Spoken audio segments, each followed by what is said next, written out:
They built a resort on my land. Assumptions, and forgot. About the water, the morning they fired shots across my lake, I knew something wasn't right. But I didn't know it would lead to a $24 million project falling apart. The HOA called the sheriff on me, claimed I was interfering on my own land. I stayed quiet, checked the records, and what I found changed everything. If you've ever wondered how far paperwork really goes, you might want to stay for this one. And if stories like this mean something to you, stick around. There's more coming. The first shot cracked across the lake just after sunrise. Caleb Turner didn't flinch right away. Out here, sound carried strange, echoed off the water, bounced off the low hills, sometimes made a distant noise feel closer than it was. But his horses didn't hesitate. 3 geldings near the south fence snapped their heads up in unison, muscles tightening, then bolted away from the shoreline like something had come for them. That got his attention. Caleb set the feed bucket down slowly, the metal ringing once against the hard-packed dirt. He wiped his hands on his jeans and turned toward the lake. A second shot echoed, sharper this time, closer. Not a hunter. Not this time of year. Not this close to a residential boundary. His eyes tracked across the waterline until he found them. 2 men in matching dark uniforms stood near the northern edge of his shoreline, just past the bend where the fence line dipped toward the lake. One of them held something low at his side, rifle by the way it angled. The other stood near a freshly planted survey marker, bright orange flag snapping lightly in the breeze. And behind them, parked at an angle on the access road, sat a black SUV. Caleb didn't need a closer look to know who it belonged to. Diane Whitaker stepped out from beside the driver's door, arms folded, posture relaxed, like she was overseeing a landscaping crew instead of standing 50 yards from someone else's property line while her security fired warning shots across private land. She didn't wave, didn't call out, just watched him. Caleb stood still for a moment, letting the scene settle into something clear and undeniable. They weren't testing the boundary. They were testing him. One of the guards turned slightly and pointed, not directly at Caleb, but toward the stretch of shoreline where his fence curved inward. The gesture was deliberate, measured. Diane's gaze never left Caleb. Message received. Most men would have walked straight down there, raised their voice, demanded answers. Caleb didn't move. He picked up the empty feed bucket, turned his back on them, and walked toward the house. If that surprised them, they didn't show it. But he knew it did. Because people like Diane Whitaker expected confrontation, expected noise, expected emotion they could redirect, twist, or escalate. What they didn't expect was silence. Inside the house, Caleb set the bucket down by the door and reached for his phone. 6:32 a.m. He dialed the sheriff's office, kept his voice even, and reported exactly what happened. 2 armed individuals discharged firearms near my shoreline, he said. No injuries. I'm requesting an incident report and documentation. No accusations, no assumptions. Facts first. When he hung up, he moved without wasting time. By 6:47, he had pulled the memory cards from every shoreline camera and started copying footage onto 2 separate hard drives. He labeled each file with timestamps, cross-checked angles, and flagged the moments where the guards raised the rifle. Every second mattered. Outside, the lake had already settled back into its usual stillness. If someone drove past now, they'd never know anything had happened. That was the problem. By the time the sheriff's cruiser rolled up the gravel drive, Caleb had already printed still frames from the footage. Guards, marker, SUV, Diane standing just far enough back to look uninvolved. Sheriff Dale Mercer stepped out, adjusting his hat against the morning light. He was a tall man, late 50s, with the kind of posture that came from years of not rushing into anything unless it was necessary. "Morning, Caleb," he said, scanning the property before his eyes settled toward the lake. "Morning." Mercer didn't ask what happened first. He just nodded toward the shoreline. "Mind walking me through it?" Caleb handed him a folder instead. "Already did," he said. Mercer flipped it open, glanced at the printed stills, then looked back up. Something in his expression shifted. Not surprise exactly, more like confirmation.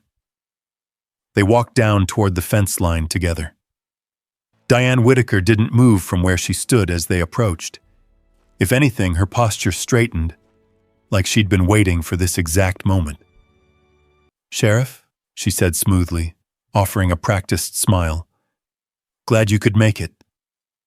Mercer gave a small nod. "Ms. Whitaker?" She gestured lightly toward the shoreline.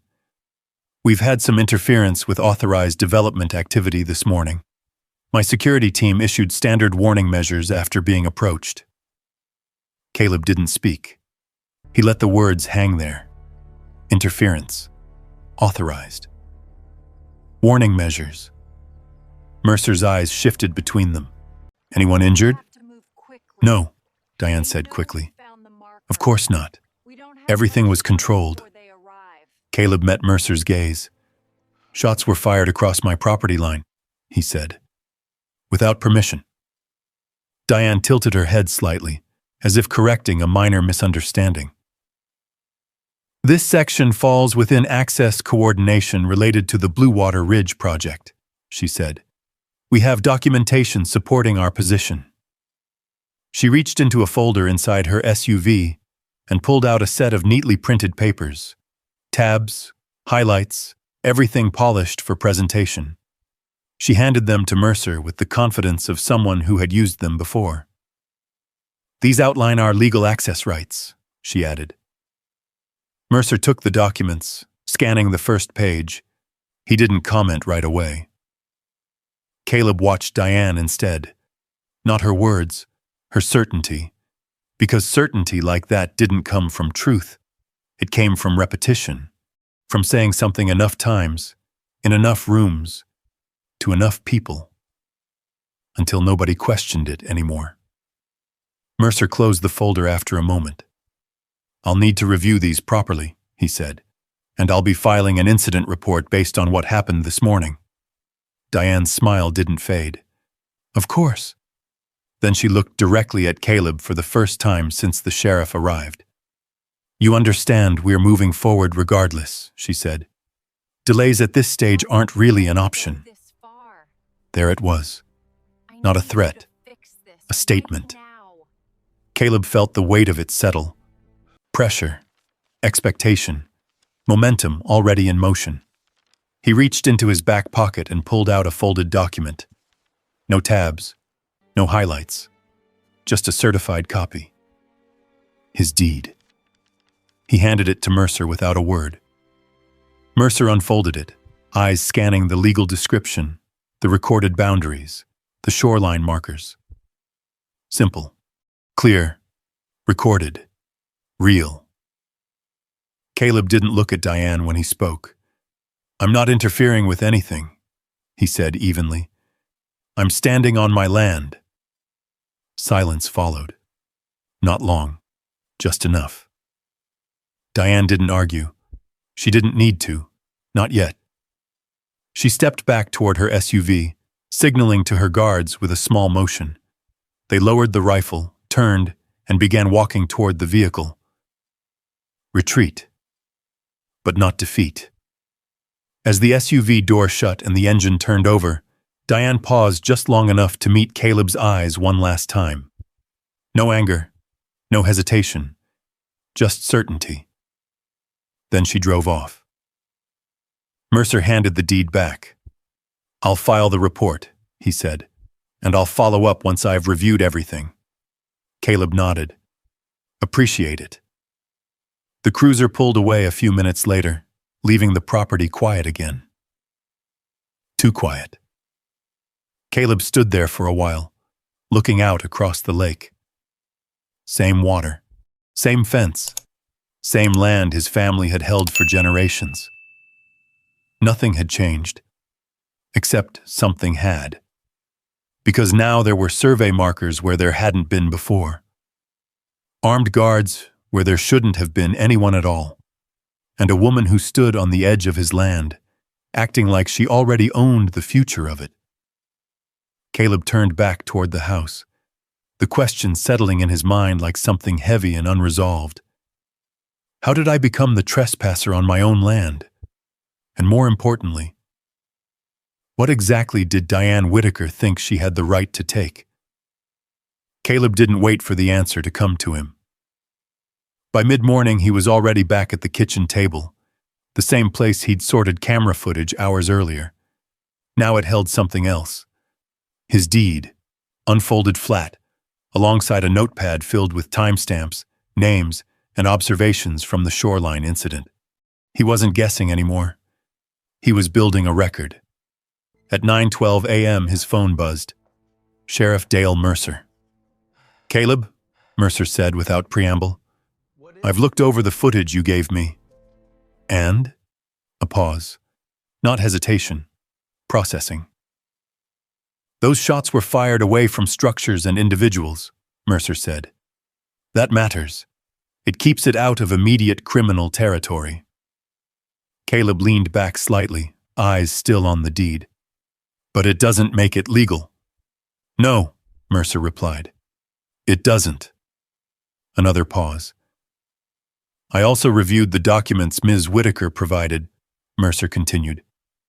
"They reference an access easement tied to utility coordination.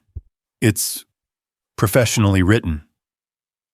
Caleb let out a quiet breath. "That's one way to put it." "You've got anything that contradicts it?" Mercer asked. Caleb looked down at the document in front of him. The boundaries, the recorded lines, the shoreline that had never moved. "Yeah," he said. "I do." "Then I'd hold on to it," Mercer replied. "Because right now, this is a civil matter unless something escalates, and civil matters come down to documentation." That word again. Documentation. Caleb thanked him, hung up, and circled a single word on his notepad. Easement. He'd heard it enough already to know what Diane was leaning on. What mattered was whether it held. By noon, Caleb was driving north along the edge of his property, tires kicking dust along the narrow ranch road that paralleled the lake. He slowed near the bend where the fence dipped and pulled to a stop. The survey markers were still there. Bright, fresh, wrong. He stepped out, boots crunching gravel, and walked toward the nearest flag. It sat just beyond the fence line, close enough to look intentional, far enough to matter. He crouched, studied it, then pulled a small measuring tape from his pocket. 12 feet. 12 feet inside what he knew, what was recorded, as his boundary. He took a photo, then another, wider shot with the fence, the lake, and the marker all visible in frame. He logged the location, time, and distance. Not one mistake, a pattern.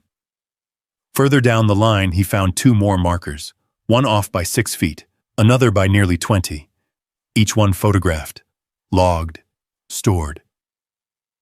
By the time he returned to his truck, Caleb wasn't wondering anymore. He was confirming. Someone had told those contractors they could move forward, and they believed it. Late afternoon brought movement. Caleb saw it from the porch, a pair of trucks pulling up near the same shoreline access point where the guards had stood that morning. Equipment in the back, men stepping out with clipboards and radios. Construction, not security. Different phase, same assumption. He grabbed his folder and walked down the path, stopping just short of the fence line. Close enough to be seen, not close enough to be accused of interference. One of the men noticed him first.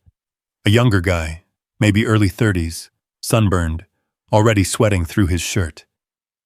"Afternoon?" the man called, trying for casual. "Afternoon," Caleb replied. The man gestured vaguely toward the lake. "We're just doing some preliminary layout work. Shouldn't take long." Layout for what? Caleb asked.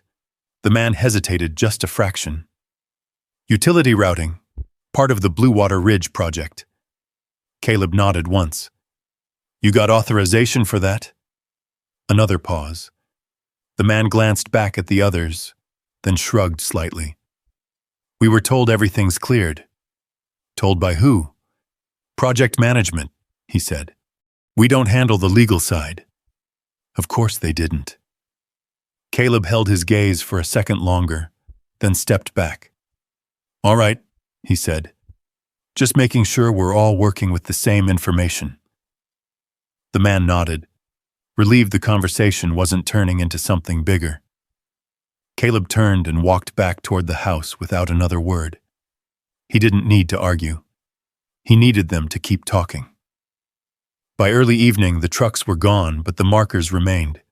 Caleb sat at the table again, this time adding new entries to the growing file. Contractor presence, verbal confirmation of assumed authorization, location of equipment staging. Every piece mattered. At 6:40 p.m., a black SUV rolled up the gravel drive. Not Diane. A different vehicle. Caleb stepped outside as Sheriff Mercer climbed out, holding the same folder Diane had handed him that morning. I figured we should talk this through in person, Mercer said. Caleb nodded. Come on. They sat on the porch, the lake stretching out in front of them, calm again. Too calm for what was moving underneath. Mercer opened the folder, flipping to a highlighted section. This is what she's leaning on, he said. Utility access easement. Mentions coordination rights, infrastructure planning, future development considerations. Sounds official, Caleb said. It is official, Mercer replied. Just not necessarily what it sounds like. Caleb looked at him. Meaning? Meaning it gives limited access, Mercer said. Not ownership, not control, but the language. He tapped the page. The language could convince someone it means more. Caleb leaned forward slightly. Convince who? Mercer met his eyes. Contractors, investors, maybe even some county staff if they don't look close enough. There it was. Not a lie. Something worse. A half-truth that could move money. Caleb stood, walked inside, and came back with his deed. He handed it over without explanation. Mercer unfolded it, scanning the legal description again, slowly this time. Clear boundaries, he said. Always have been, Caleb replied. Mercer nodded, then closed the folder Diane had provided and set it beside the deed. 2 documents, same land, 2 very different stories. She's pushing hard, Mercer said finally. Yeah. You planning to push back? Caleb looked out at the lake, where the last light was starting to fade. Not yet, he said. Mercer raised an eyebrow. No. Caleb shook his head slightly. She wants a fight, he said. Out in the open. Something she can turn into delay, interference, obstruction. Mercer watched him for a moment. So what are you doing? Caleb picked up the folder with the photos, notes, and timestamps. I'm letting her build her case, he said. Then he tapped the deed with one finger. And I'm building mine. Mercer didn't respond right away. Then he stood, adjusting his hat again. Just make sure you're right, he said.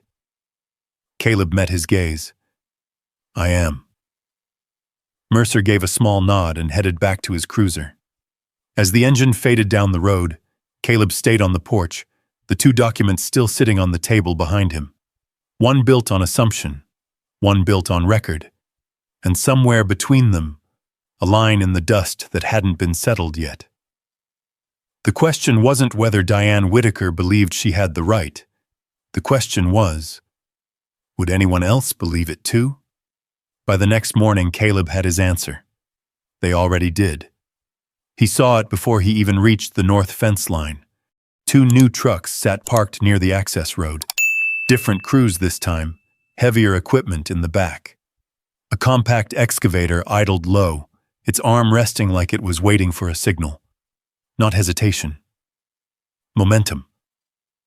Caleb slowed his steps as he approached the fence, eyes tracking the changes. More survey flags had appeared overnight, brighter, more numerous, forming a loose line that pushed deeper into his property than the day before.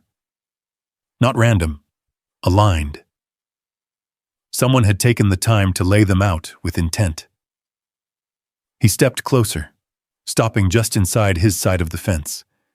The nearest flag sat angled slightly toward the lake, its placement almost casual if you didn't know what you were looking at. Caleb pulled the measuring tape from his pocket again. 8 feet inside. He didn't react, just extended the tape, confirmed the distance, and took a photo. Then another from a different angle. Then one with the fence post and lake in frame. Evidence didn't care how it looked. It cared how it held up later. "Morning," the voice came from behind the excavator. Caleb turned. A man in a hard hat, mid-40s, clipboard tucked under one arm, walked toward him with a practiced, neutral expression. "Morning," Caleb replied. The man stopped a few feet short of the fence, careful not to cross it. That told Caleb something right away. He knew where the line was. "We're doing layout verification today," the man said. "Shouldn't take long." "For what?" Caleb asked. "Utility corridor," the man replied, tapping the clipboard lightly.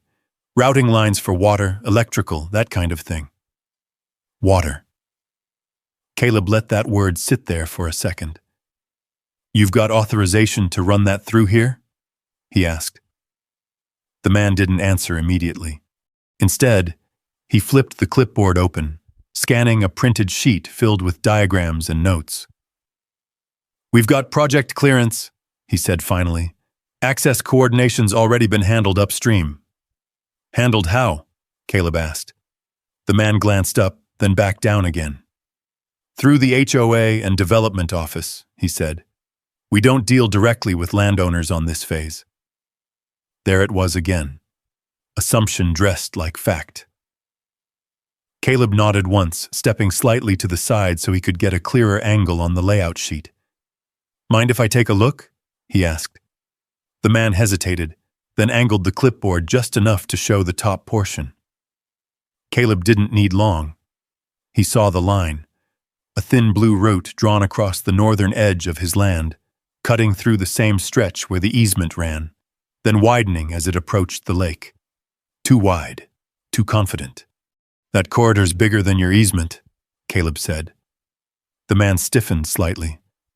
"That's the planned route." "Planned doesn't mean permitted," Caleb replied. The man closed the clipboard. "We're just following instructions," he said. "I know," Caleb said evenly. That was the problem. They all were. He took one more photo, this time of the clipboard, the map barely visible but enough to capture the route, and stepped back. "Appreciate it," he said. The man gave a short nod, relieved the conversation hadn't turned into a confrontation. Caleb turned and walked back toward his truck. He didn't need to argue. He needed them to keep building. By midday, the feed store confirmed what Caleb had started to suspect. He stepped inside to pick up a replacement part for a fence latch, but the conversation hit him before he reached the counter. "Going to bring in a lot of business," someone said near the back. "About time this place saw some real development," another voice added. Caleb didn't turn. He didn't need to. He'd heard the same tone before. Confident. Rehearsed. At the counter, the clerk rang up his order, then glanced at him with a look that lingered just a second too long. "You hear about that resort project?" the clerk asked casually. Caleb met his eyes. "Heard a little. Big thing for the county," the clerk said. "They're saying it's already cleared most of the access issues. Just working out the last details." Cleared. Caleb nodded once, taking his receipt. "Sounds like they've got it figured out," he said. He didn't stay to listen to the rest. Outside, the parking lot felt different. Not because anything had changed physically, because the narrative had. By the time he got back to the ranch, his phone had 2 new messages. One from an unknown number, the other from Laura McKinney. He opened hers first. "Call me when you can. I've reviewed the easement language. There's something you need to see." That was enough. He dialed immediately. She picked up on the second ring. "Tell me you're not out there arguing with them," she said. "I'm not," Caleb replied. "They're arguing with themselves. I'm just writing it down."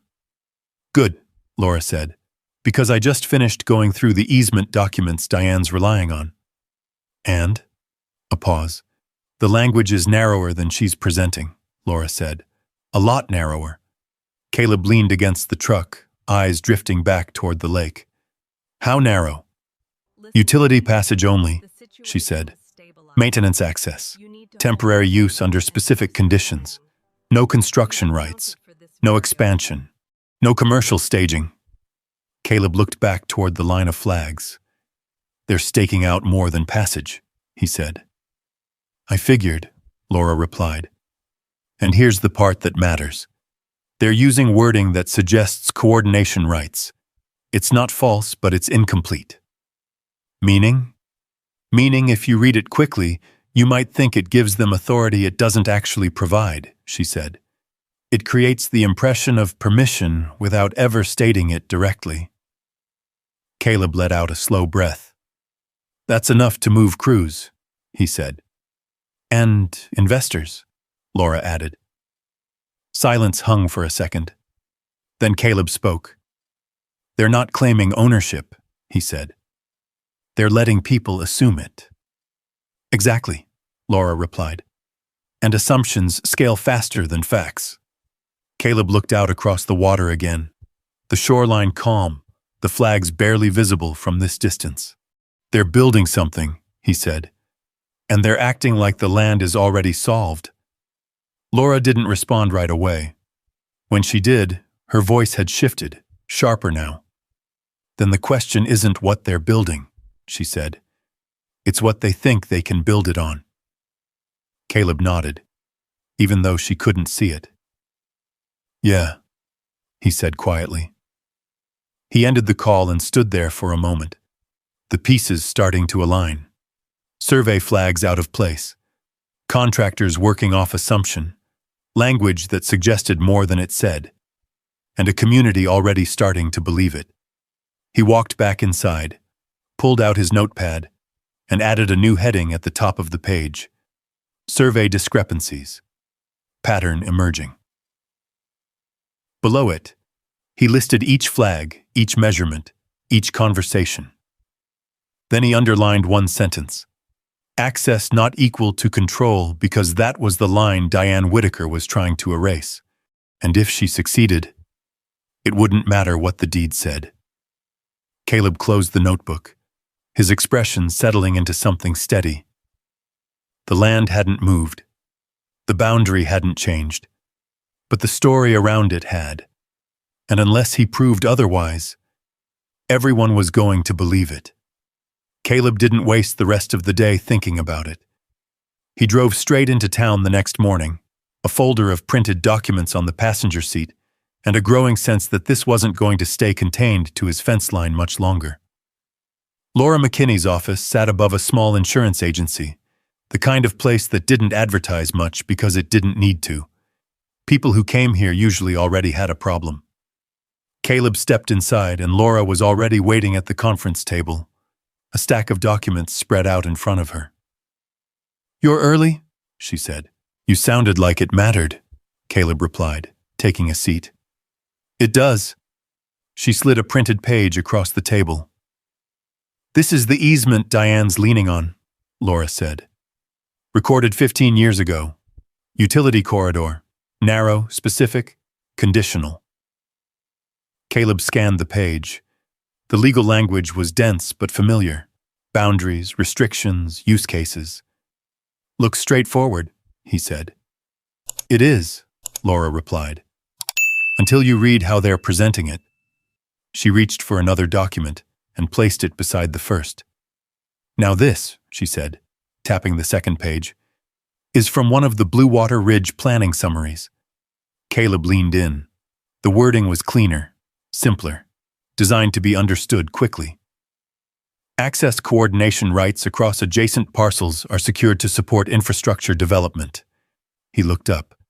That's not what the easement says. No, Laura said. It's not. She tapped the original document again. The easement allows passage, she said. Maintenance access. Temporary entry under defined conditions. That's it. Then she tapped the second page. But this, she continued, implies ongoing coordination authority. It suggests flexibility, expansion, something closer to control. Caleb sat back, letting the difference settle. They didn't lie, he said. No, Laura replied. They didn't. She held his gaze. They just let people assume something bigger than what's actually written. Caleb exhaled slowly. That's enough to move crews, he said. It's enough to move money, Laura corrected. Silence filled the room for a second. Then Caleb spoke again. Contractors are already working off that assumption, he said. Survey flags are inside my boundary. Utility routes mapped wider than the corridor. Laura nodded. I figured. She pulled out another sheet, this one marked with highlighted sections. I've been reviewing their filings with the county, she said. Permits, planning documents, infrastructure summaries. And? Another pause. They're consistent, she said. Consistently vague. Caleb frowned slightly. Vague how? They reference access without defining limits, Laura said. They talk about coordination without showing agreements. Everything is phrased in a way that suggests the problem has already been solved. But it hasn't. No, Laura said. It hasn't. Caleb leaned forward, elbows resting on the table. So they're building a narrative, he said, not a legal position. Laura gave a small nod. Exactly. She reached for a folder and opened it, revealing a series of printed emails and internal summaries. These came from a public records request, she said. Communications between consultants, planners, and project coordinators. Caleb scanned the top page. Phrases jumped out at him.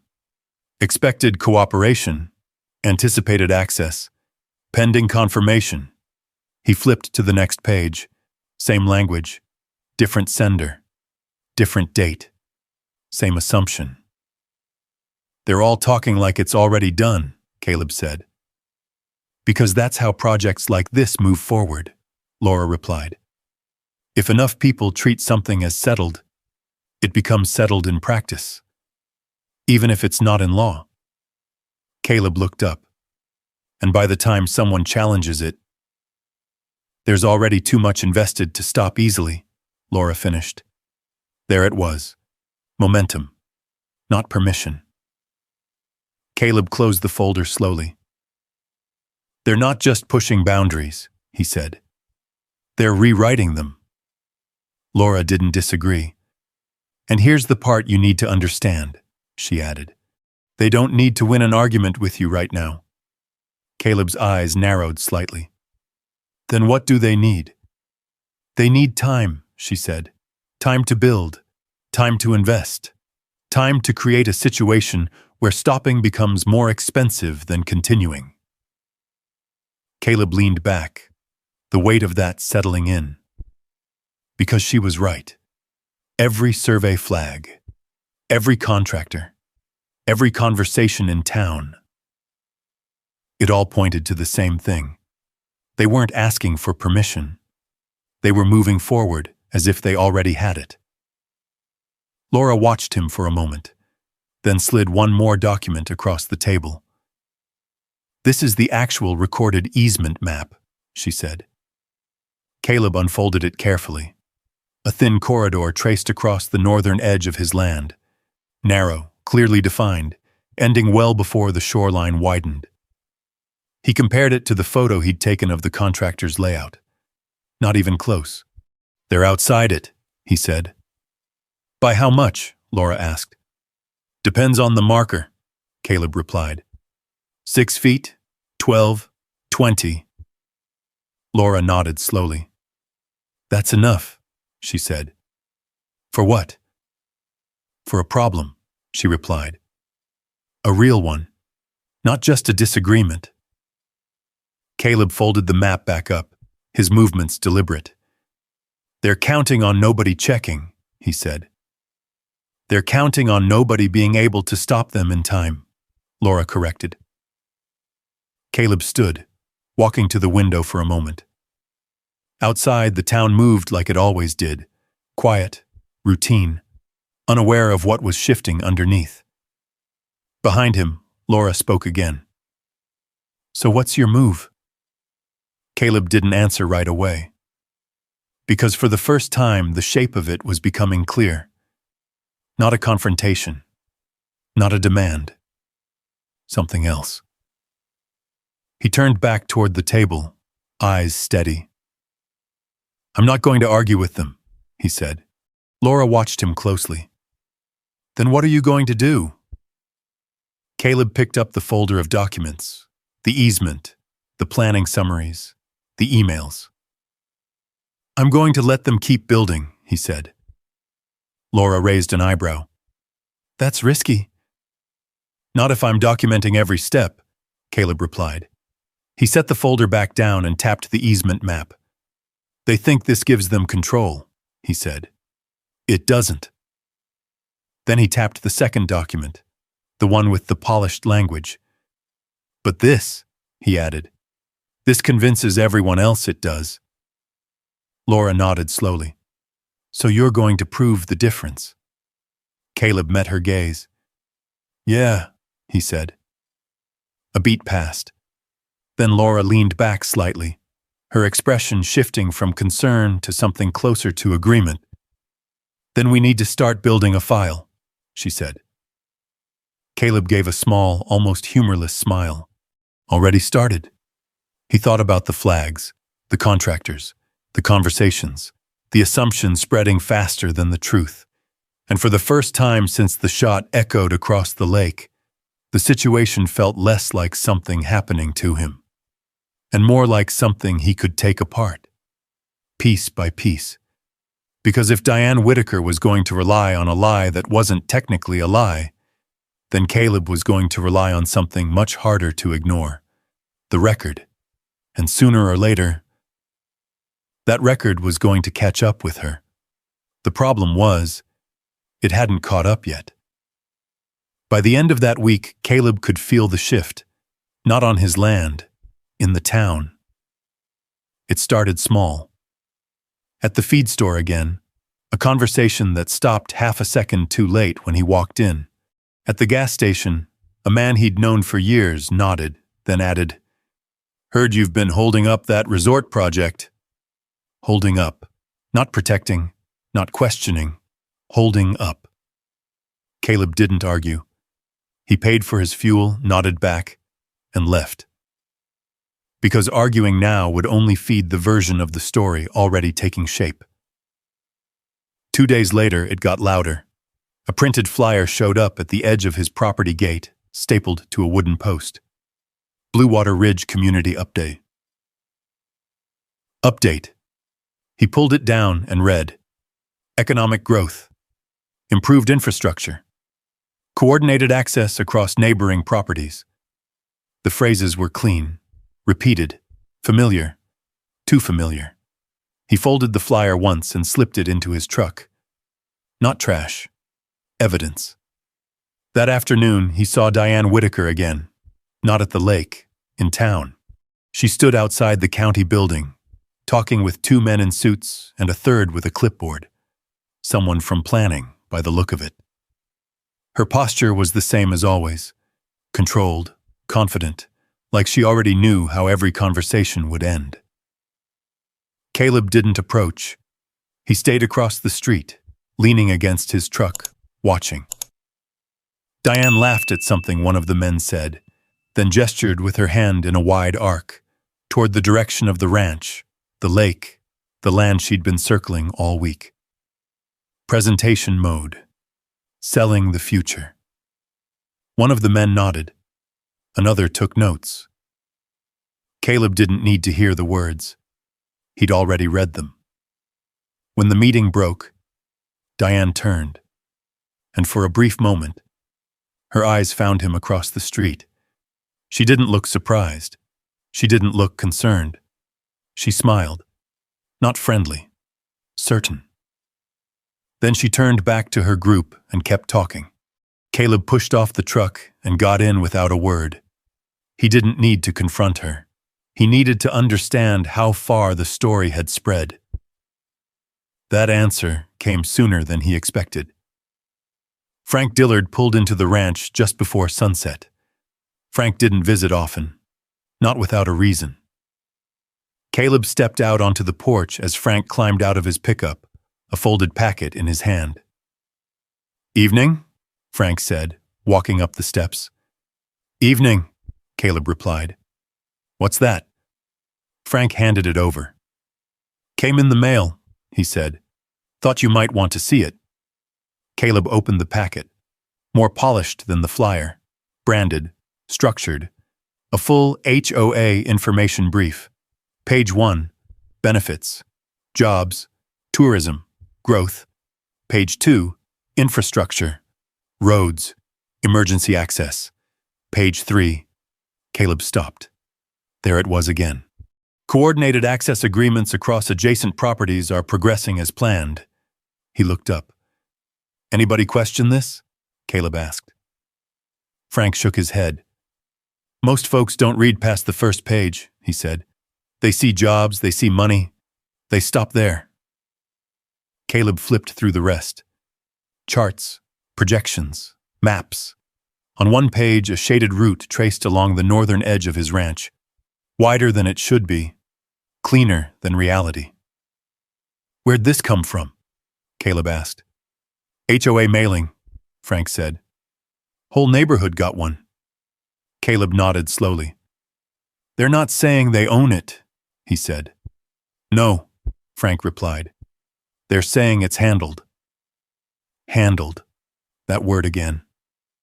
Frank leaned against the porch railing, watching Caleb. "You gonna fight it?" he asked. Caleb didn't answer right away. Instead, he folded the packet carefully and set it on the table beside the others. The flyer, the notes, the photos. "They want to fight," Caleb said finally. Frank nodded. "Yeah, feels like it." "They want me loud," Caleb added. "Angry. Something they can point to and say I'm the problem." Frank looked out toward the lake, quiet for a moment. "Town's starting to believe them," he said. "I know," Caleb replied. "That was the real pressure. Not the guards, not the flags, the shift in perception. Because once enough people believed something, it didn't matter if it was true.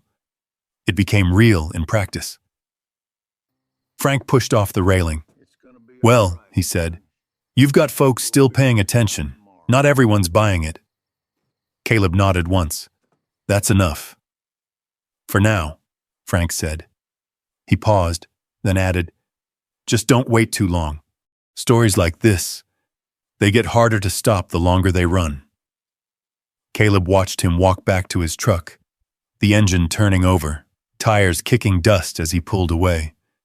He stayed on the porch after Frank left, the packet still sitting on the table.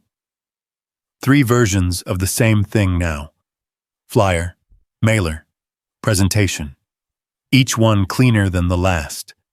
Each one pushing the same idea. Progress was already happening. Access was already solved. The only thing left was to move forward. Caleb picked up the packet again, flipping back to the map, the route, the corridor, the assumption. Then he looked past the paper, out toward the lake, still calm, still his, but surrounded now by a narrative that said otherwise. He set the packet down and went back inside. The table was already full. Deed, survey photos, easement map, contractor notes. Now this. He added a new section to the growing file. Public representations. Under it, he placed the flyer and the HOA packet. Then he wrote one sentence beneath them. Narrative not equal to reality. He sat back, looking at the stack. The difference was clear to him. The problem was, it wasn't clear to everyone else. Not yet.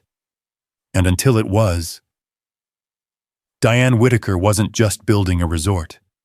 She was building belief. And belief moved faster than truth. So Caleb stopped trying to catch up to it. He started getting ahead of it. By the following Monday, his kitchen table no longer looked like a place where meals happened. It looked like a case file. Every document had a place now. Deed copies, certified, sealed. Survey photos, printed, labeled with measurements. Easement maps, highlighted where the corridor actually ran. HOA mailers, stacked under a tab marked Public Narrative. And in the center, a yellow legal pad with one word at the top, Pattern. Caleb wasn't looking for one mistake. He was building a chain. At 8:15 a.m. he was back in town. This time he didn't stop at the feed store. He went straight to the county records office. The clerk recognized him. Small towns worked that way, but didn't ask questions when he requested access to recent permit filings tied to Blue Water Ridge. Planning and infrastructure? She asked. All of it, Caleb said. She nodded and disappeared into the back. When she returned, she set down a stack of files thick enough to slow down most people. Caleb didn't rush. He opened the first folder and started reading. Engineering summaries, environmental notes, utility projections, page after page. Most of it looked routine, until he started noticing the language. Projected access routes, anticipated infrastructure corridors, expected landowner coordination. Expected, not confirmed, not signed. Expected. He flipped to another section. Permit attachments, maps, clean, professional, and wrong. The utility routes cut across the northern edge of his land the same way he'd seen in the contractor's clipboard. Wider than the easement. Cleaner than reality. Caleb pulled out his phone, photographing each page carefully. Then he wrote down the document numbers, filing dates, and references. No assumptions, just records. By mid-afternoon, he had enough to confirm what he already suspected. The project wasn't moving forward because everything was resolved. It was moving forward because everyone involved believed it would be resolved. Later, somehow, by someone else. That was the gap. And gaps like that didn't stay small. On his way back to the ranch, Caleb made one more stop. The contractor's staging area sat just outside the project boundary. A cluster of trucks, trailers, and temporary offices set up along a gravel lot. He parked off to the side and walked in. No confrontation, just presence. A man stood near one of the trailers, flipping through a binder. Caleb recognized him immediately. The same engineer from a few days earlier. Ethan Cole. Afternoon, Caleb said. Ethan looked up, recognition flashing across his face. Hey, he said cautiously. You're the landowner, right? Part of it, Caleb replied. Got a minute? Ethan hesitated, then nodded. Sure. Caleb gestured toward the binder. That yours? Project docs, Ethan said. Routing, infrastructure, scheduling. Caleb nodded. Mind if I ask you something? Ethan shifted slightly. Depends. Have you seen a signed agreement from me? Caleb said. Authorizing any of that to cross my land? Ethan didn't answer right away. He opened the binder, flipping through sections, tabs marked Access, Coordination, Approvals. Pages turned, then slowed, then stopped. He flipped again, then again. Nothing. Ethan looked up. No, he said finally. Caleb held his gaze. Then why are you building like you do? Ethan exhaled, rubbing the back of his neck. We were told access issues were resolved, he said. That coordination with neighboring properties had already been handled. Told by who? Project management, Ethan replied. Same as everyone else. Caleb nodded once. Expected cooperation, he said quietly. Ethan frowned. What? That's the phrase in your documents, Caleb said. Expected, not confirmed. Ethan didn't respond, because he didn't need to. He knew what that meant. Caleb stepped back. I'm not here to stop your work, he said. Just making sure you know what you're standing on. Ethan looked down at the binder again, then back up. This could get complicated, he said. It already is, Caleb replied. Then he turned and walked away. By the time Caleb got back to the ranch, the file on his table had grown again. New documents, new photos, new confirmations. He added a new section, contractor statements. Under it, he wrote, No signed landowner authorization confirmed. Ethan Cole, engineer. He underlined it once. Not dramatic, but important. Because it meant the assumption wasn't just public. It was operational. People were working on it, spending money on it, building around it. That night, Caleb sat at the table, flipping through everything again. Deed, survey, easement, permits, contractor statements, public messaging. Each piece alone didn't end anything. Together, they were starting to say something louder than Diane's narrative. He reached for the permit files again, this time focusing on a different section. Utility planning, water distribution, infrastructure demand. Numbers, charts, projections. He scanned one page, then another, then stopped. Something about the numbers didn't sit right. Projected demand, projected supply, but nowhere. Nowhere. Did it show a finalized source? He leaned closer, reading the section again. Regional water availability, future coordination, long-term sourcing considerations.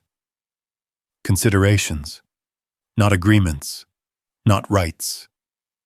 Considerations. Caleb sat back slowly, the realization forming without needing to be forced.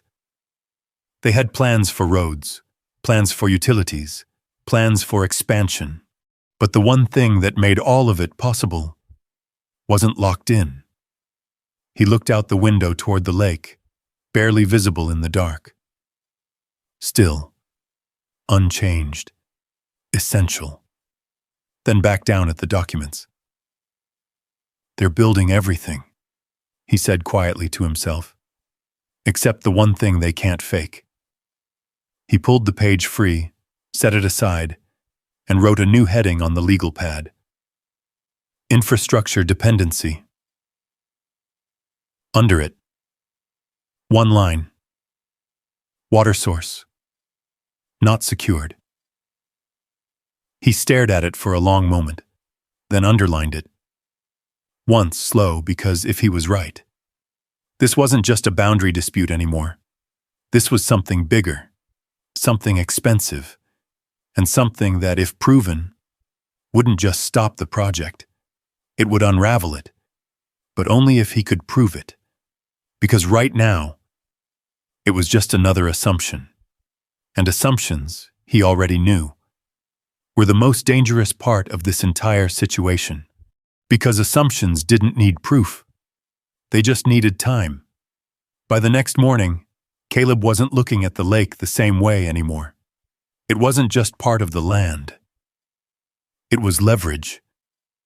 He pulled the old storage box down from the top shelf in the hallway, one he hadn't opened in years. Dust clung to the corners, the lid stiff from sitting too long untouched. Inside were records his father had kept. Not sentimental, not decorative, useful. Caleb set the box on the table and started going through it piece by piece. Deeds, old survey notes, correspondence. Then a folder, thicker than the rest, labeled in worn black ink. Water allocation. He paused. Something about that label, simple, direct, felt heavier than the rest. He opened it. Inside were certified documents, maps, and state filings dated across decades, each one referencing the same thing. Rights, not assumptions, not projections. Rights. He pulled out the first document and read. Historical allocation tied directly to the lake. Usage limits. Ownership confirmations. Transfer records. Everything documented, recorded, verified. He flipped to the next page. Same pattern, same conclusion. The water wasn't just nearby. It was legally tied to the land. His land. Caleb leaned back slowly, the pieces aligning in a way they hadn't before. All the planning documents he'd reviewed, all the projections, all the infrastructure, they all assumed something. Water would be there, available, usable, but assumption wasn't enough. Not at this scale. He stood, grabbing the permit file he'd pulled from the county office, and flipped back to the sections he'd flagged the night before. Water demand, irrigation, guest capacity. Every number pointed upward. Every plan depended on supply. But nowhere did it show a finalized, recorded source tied to the project. No contract, no transfer, no secured right, just language, future coordination, regional availability, pending agreements. Pending. Caleb let out a slow breath. They built the whole thing on maybe, he said quietly. By noon, he was back on the phone with Laura McKinney. I need you to look at something, he said. Send it, she replied. 10 minutes later, the documents were in her inbox. 20 minutes after that, she called back. Her voice had changed. Not cautious, focused. Where did you get these? She asked. Family records, Caleb said. Why? Another pause. These are active allocations, Laura said. Certified, recognized, still valid. Caleb nodded to himself. That's what I thought. And if these are accurate, she continued, then any large-scale development pulling from that lake would need to account for these rights first. Which they didn't, Caleb said. Which they didn't, she confirmed. Silence settled for a second. Then Caleb asked the question that had been forming since he opened the folder. So what happens if they don't have it? Laura didn't answer immediately. When she did, her tone was precise. It depends how far they've gone, she said. If investors were told water access was secured, or implied to be secured, and it isn't. She let the sentence hang. Caleb finished it. Then it's not just a planning issue. No, Laura said. It's a liability. That word landed harder than anything else so far. Not boundary. Not easement. Liability. Because liability moved faster than truth once it was exposed. Caleb looked down at the documents again. They've got crews out here laying roots, he said, planning distribution, designing around supply that doesn't exist. Laura exhaled quietly. Then we need to confirm something, she said. What? Whether they actually secured anything we haven't seen, she replied. Because if they did, this changes. And if they didn't. She didn't finish. She didn't need to. Caleb understood. If they didn't, he said, this whole project is exposed. That afternoon, He went back to the staging area, not to confront, to confirm. Ethan Cole was there again, sitting on the tailgate of a truck, flipping through another set of plans. Caleb walked up, stopping a few feet away. "Got a question for you," he said. Ethan looked up, wary but not defensive. "Depends what it is." Caleb held up a copy of one of the engineering summaries. "This projection," he said, "peak demand. Irrigation, facilities, everything combined." Ethan nodded. "Yeah." "Where's the water coming from?" Caleb asked. Ethan frowned slightly. "What do you mean?" "I mean," Caleb said evenly, "what's the secured source?" Ethan opened the binder again, flipping through pages. Same pattern as before. Tabs, sections, numbers, then slower, then still.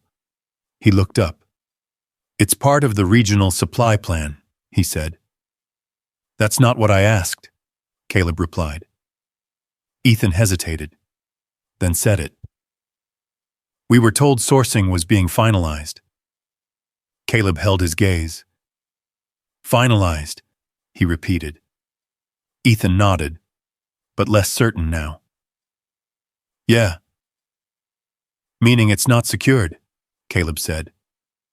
Ethan didn't respond. Because he couldn't. Caleb lowered the paper. "That's a problem," he said. Ethan let out a quiet breath. "If what you're saying is right," he said slowly, "then yeah, it is." Caleb nodded once, then turned and walked away. Back at the ranch, the file on the table had changed again. New section. New heading. Water rights under it. He placed the allocation records. Beside them, the permit projections. Beside those, his notes from Ethan. Then he stepped back and looked at the full picture. Boundary dispute. Easement misuse. Public narrative. Contractor assumptions. And now, a dependency no one had actually secured. He picked up the legal pad and wrote one final sentence beneath everything else. No water equals no project. He stared at it for a long moment. Because this wasn't just leverage anymore. It was the foundation. And foundations, once questioned, didn't hold. Not for long. He looked out toward the lake again, the surface calm, reflecting nothing of what was building around it. Diane Whitaker thought she was pushing progress, moving forward faster than anyone could stop her. But she'd built that momentum on something she didn't control, something she didn't own, something she hadn't secured. And sooner or later, that question was going to reach a room full of people who needed a real answer. Where exactly was the water supposed to come from? It didn't take long. 3 weeks after Caleb sent the first round of documentation, quietly, professionally, without accusations, the notices started going out. County review hearing, infrastructure readiness, water allocation verification. On paper, it sounded routine. In reality, it wasn't. By the time Thursday came, the parking lot outside the county conference center was already full. Pickup trucks lined one side. Black SUVs lined the other. Contractors, residents, investors, different groups, same reason. Something wasn't adding up. Caleb arrived early. Not because he was nervous, because he didn't need to rush anymore. Everything he needed was already in the binder under his arm. He stepped inside and took a seat near the back, where he could see the entire room without being the center of it. Rows of chairs filled quickly.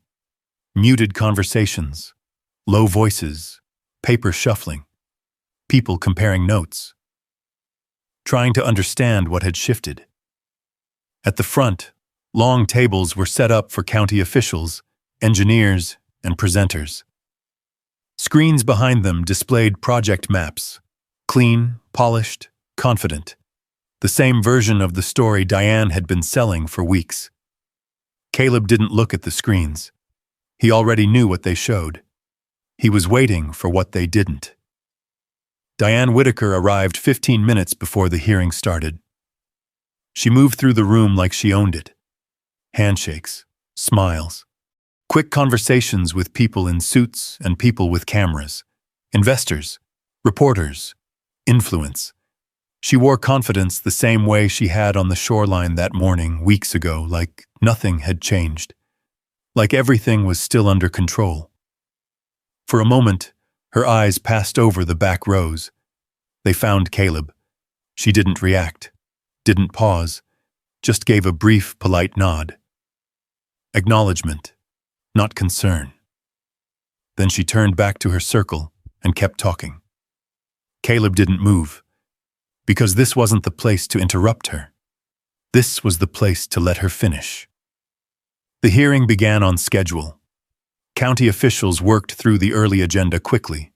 Roads, zoning updates, environmental notes, routine, expected. Then the discussion shifted. Utility infrastructure, water planning.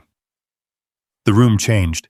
People leaned forward, pens lifted, reporters adjusted in their seats. This was the part that mattered. An engineering consultant stepped up first. Professional, controlled. He walked through charts, projected demand, seasonal usage, long-term capacity. Everything looked solid, structured, planned. Caleb recognized the numbers immediately. He'd seen them in the files. Every projection assumed the same thing. Water would be there, available, sufficient, no question. Until someone asked it. A county official, mid-50s, glasses low on his nose, leaned forward slightly. "Can you clarify the finalized water source supporting these projections?" he asked. The room stilled. Not completely, but enough. The consultant paused, just a fraction too long. Then he nodded, stepping closer to the microphone. "We're currently working within regional supply frameworks," he said. "Coordination efforts are ongoing to ensure long-term availability." Caleb didn't move, didn't react. He'd heard that language before. Everyone had. It sounded technical. It sounded complete. It wasn't an answer. The official didn't interrupt, but he didn't move on either. "Is there a finalized, recorded allocation tied to the project at this time?" he asked. Another pause. Longer this time. The consultant shifted his weight slightly. "Additional coordination is in progress," he said. Not yes. Not no. The room felt it. Diane Whitaker stood next. She didn't hesitate. She walked to the front with the same confidence she'd shown outside the building, her voice steady, controlled. She spoke about growth, economic opportunity, infrastructure improvements, community benefits. Everything the room had already heard, everything people wanted to believe. And for a moment, it worked. Heads nodded, pens moved, the narrative held. Until it didn't, because the question didn't go away. It stayed in the room, unanswered, waiting. Caleb felt it. The shift, subtle, but real. Not doubt yet, not fully, but something closer. Uncertainty. He opened his binder slowly, flipping to the section he'd prepared.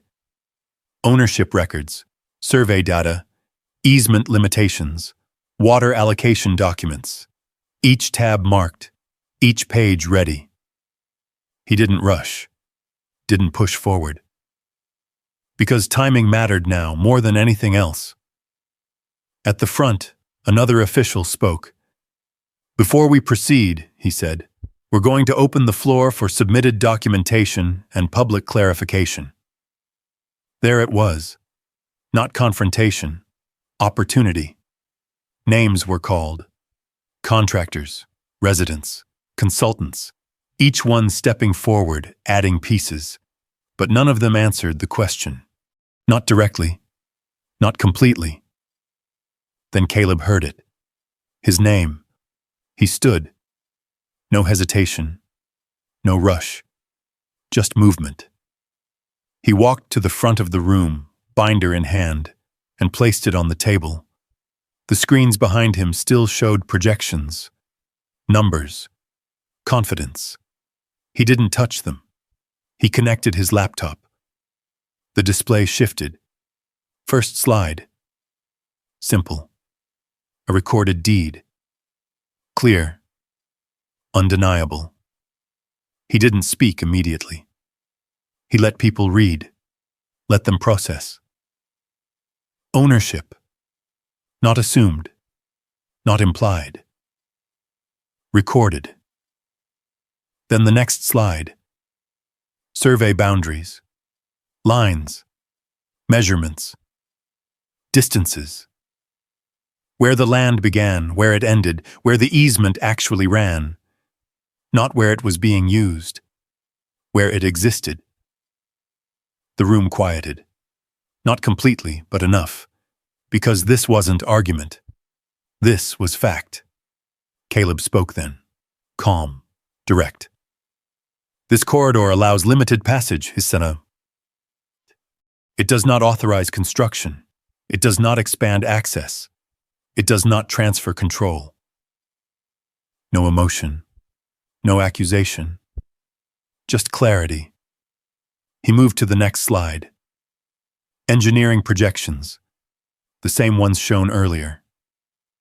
Demand curves. Capacity estimates. Numbers everyone had just seen. Then the next slide. Highlighted text. Pulled directly from those same documents. Water allocation dependency. Another. Future sourcing considerations. Another. Pending coordination. He didn't need to explain them. They explained themselves. The room shifted again. More noticeably this time, people leaned forward. Whispers started. Reporters began typing again. Because now, the gap was visible. Caleb stepped back slightly, giving the screen space. Then he brought up the final document. The water allocation records. Certified, recorded, historical, tied to the land. His land. He let it sit there. No speech. No emphasis. Just presence. Because the question didn't need to be asked again. Everyone in the room already knew it. And for the first time since this started, the narrative Diane Whitaker had been building didn't have an answer ready. Not for this. Not anymore. The silence didn't break right away. It settled. Heavy. Uncomfortable. Permanent. For the first time since the hearing started, no one was rushing to speak. No one was filling the space with polished language or careful phrasing, because there wasn't anything left to smooth over. The gap had been exposed, and it wasn't small. The county official who had asked the original question leaned forward again, eyes still on the screen behind Caleb. "Can you confirm," he said slowly, "that no finalized water allocation agreement exists for this project at this time?" He didn't look at Caleb. He looked at the consultant, the man who had been presenting projections minutes earlier. The consultant adjusted his glasses, glanced briefly toward Diane Whitaker, then back at the table. This time the pause was longer, measured, careful. Then he answered. "At this time," he said, "no recorded allocation has been finalized." There it was. Not a guess. Not an implication. A statement. And the moment it landed, the room shifted. Not gradually. All at once. Pens started moving again. Fast. Reporters leaned in, typing without looking up. Two men near the front, investors by the look of their suits, exchanged a glance that wasn't subtle. It wasn't confusion. It was calculation. Because they understood exactly what that sentence meant. No water. No guarantee. No foundation. Caleb didn't move, didn't speak. He stepped back from the table, letting the documents stay on the screen. Because now, they didn't need him. They needed answers from someone else. The official turned again. If that allocation is not secured, he continued, can the project operate at the projected capacity presented today? The consultant hesitated again, but this time, there was nowhere to go. Additional review would be required, he said. Not yes, not even close. A low murmur moved through the room. Not loud, not chaotic. But enough. Enough to confirm that the narrative had broken. Because everything Diane Whitaker had been building, every flyer, every presentation, every conversation, had relied on one assumption, that the project was viable, that the foundation was solid, that the hard parts had already been solved, and now, they hadn't. Diane stepped forward. Finally. Her timing was controlled, but there was something different now. Something tighter in her posture. Something less certain in the way she held the room. Let's be clear, she said, voice steady but sharper than before. Large-scale developments often involve phased infrastructure coordination. Water sourcing discussions are ongoing, as is standard in projects of this size. She looked directly at the officials. This does not invalidate the progress that has been made. It was a good answer, technically, professionally, but it didn't fix the problem, because it didn't answer the question. The same official didn't respond immediately. He looked down at the documents in front of him, then back at the screen, then at Diane. Ms. Whitaker, he said, are you representing that a secured, recorded water source currently exists? This project? Direct, simple, impossible to redirect. Diane held his gaze for a moment, just a moment. There was hesitation. Then she answered. We are working toward finalized agreements, she said. Not yes. That was it. That was the break.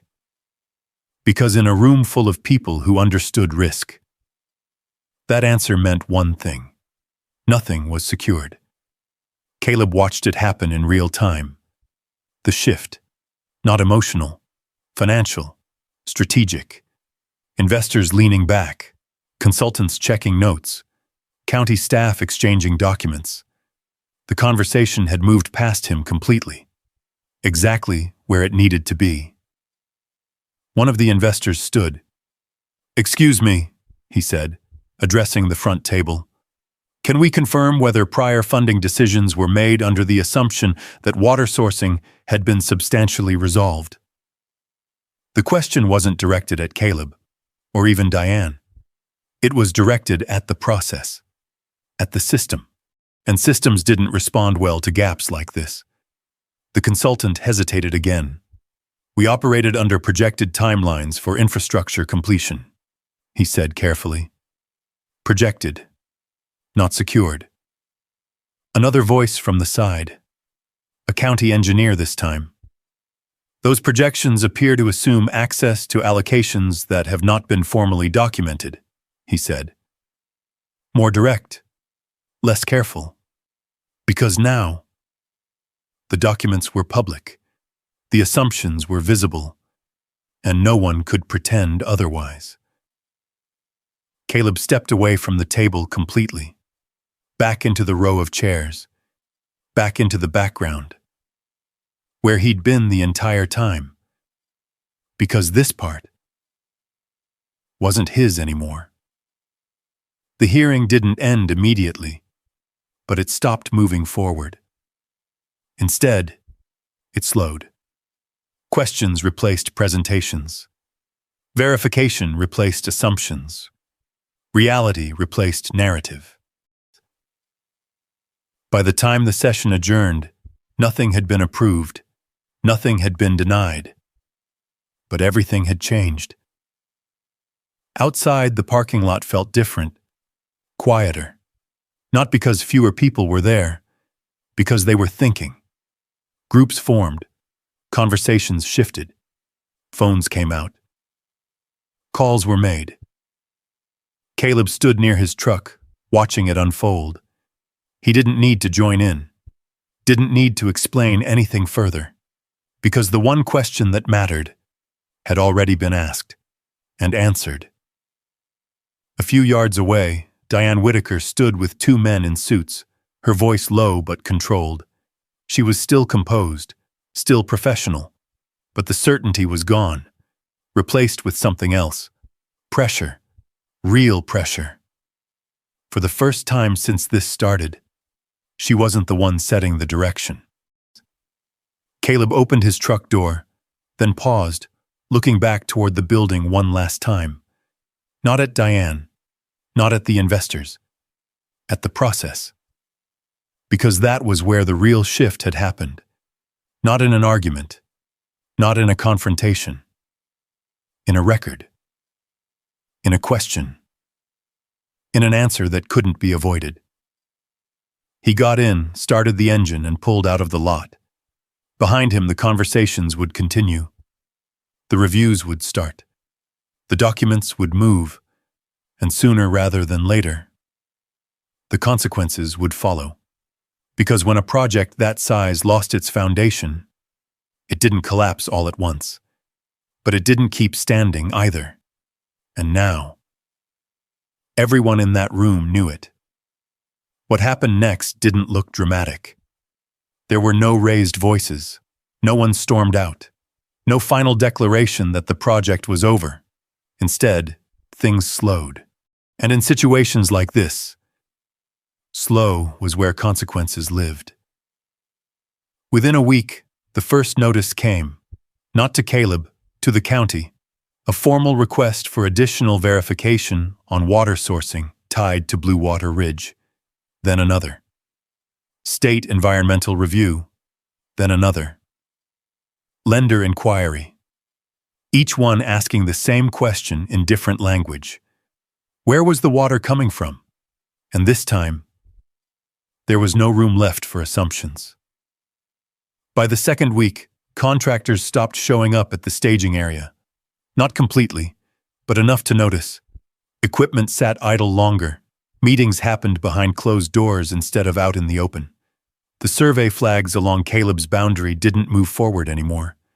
They stayed exactly where they were, like someone had hit pause. Caleb didn't interfere, didn't call anyone out, didn't escalate. He kept documenting every change, every delay, every shift in activity, because even now, the record mattered. Laura McKinney called on a Tuesday morning. "It's moving," she said. "How far?" Caleb asked. "Far enough," she replied. The water board issued a temporary suspension on approvals tied to long-term supply verification. Caleb leaned back slightly. "That's fast." "It's necessary," Laura said. Once that question was raised publicly, they couldn't ignore it. "And the investors?" Another pause. "They're asking for independent assessments before releasing additional funding," she said. That landed exactly where Caleb expected. Money didn't wait for answers. It waited for certainty. And right now, there wasn't any. By the third week, the town started talking again, but the tone had changed. At the same feed store where Caleb had heard about progress and growth, he now heard different words. Delays, reviews, complications, not accusations, not blame, just uncertainty. The narrative hadn't disappeared. It had fractured. Frank Dillard stopped by again one evening. No packet this time, just a quiet knock on the door. "Looks like things slowed down," he said, glancing toward the lake. "Yeah," Caleb replied. Frank nodded once. "Folks are asking questions now," he added. "Real ones." Caleb didn't respond. He didn't need to. That was the shift he'd been waiting for. Not belief, not agreement. Questions. Because once people started asking their own questions, they didn't need someone else's answers anymore. The fourth week brought something more concrete. A formal notice circulated through the HOA. Caleb received a copy the same way everyone else did. Printed, official, carefully worded. It outlined updated project conditions, ongoing regulatory reviews, and adjustments to infrastructure planning. It didn't mention failure. It didn't mention mistakes. But it didn't promise anything anymore either. Caleb read it once, then set it aside. Because the language had changed, and language like that didn't change unless something underneath it had already broken. 2 days later, Laura called again. "This part you'll want to hear," she said. "I'm listening." "Leadership restructuring," she said. Diane Whitaker stepped down as HOA president. Caleb didn't react immediately. "Voluntarily?" he asked. "Officially," Laura replied. "But there's pressure behind it. Audits, reviews, internal discussions." Caleb nodded slowly. It wasn't dramatic, but it was final. Because people like Diane didn't step down unless they had to. "And the project?" Caleb asked. "Still alive," Laura said, "but not the same." "How so?" "They're back in planning," she said. "Revising infrastructure, reworking assumptions, looking for alternative solutions." Caleb glanced out toward the lake. "They'll have to," he said. "Yeah," Laura replied, "because now they have to prove everything they were already acting like they had." That was the difference. Before, assumptions moved the project forward. Now, proof was required, and proof took time. Money, effort. Weeks passed. The survey flags disappeared. Not all at once, but gradually. One gone, then another, until the boundary looked the way it always had. Clear, unambiguous. The staging area emptied out next. Trucks stopped coming. Trailers disappeared. Equipment moved somewhere else. Not abandoned, relocated. Because the project wasn't dead, but it wasn't here anymore. Not like it had been. Through it all, Caleb didn't change anything on the ranch. Didn't close access roads. Didn't block movement. Didn't retaliate. Because that had never been the point. The land didn't need new rules. It just needed the right ones to hold. Late one evening, months after the hearing, Caleb walked down to the shoreline. The lake was quiet again. Not silent. Just steady. The way it had always been. Near the northern edge, a new marker stood. Clean, official, placed exactly where the easement actually ran. No more. No less. Caleb stopped beside it, looking out across the water. Everything looked the same. Because in the end, nothing had changed. The land hadn't moved. The boundaries hadn't shifted. The water hadn't gone anywhere. The only thing that had changed was the story people told about it. He pulled the folded notice from his jacket pocket. The final update. The one every homeowner had received. Corrections, clarifications, acknowledgments. Not dramatic, not emotional, just accurate. He folded it back up and slipped it away. Because he didn't need to read it again. He already knew what it meant. Not every fight ends with a win you can see. No headlines. No public victory. No moment where someone stands up and declares the truth. Sometimes, it ends when the noise stops, when the assumptions fade, when the record finally catches up with reality. Caleb looked out across the lake one last time, then turned back toward the house.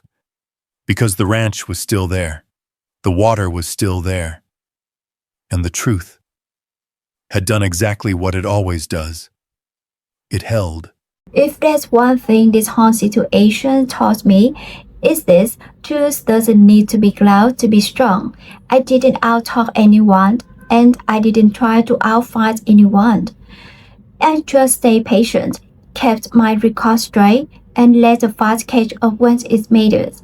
Because when everything's built on assumptions, it only takes one verified document to change the direction of the whole story.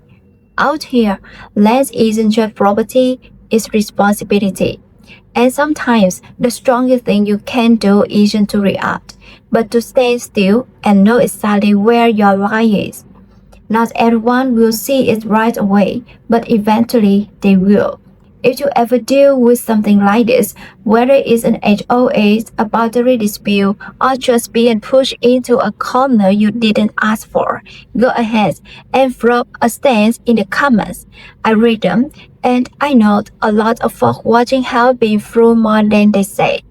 As if stories like this mean something to you, real situation, handle with patience, and a little backbone, consider subscribing. There's more of these out there than people think, and we're just getting started.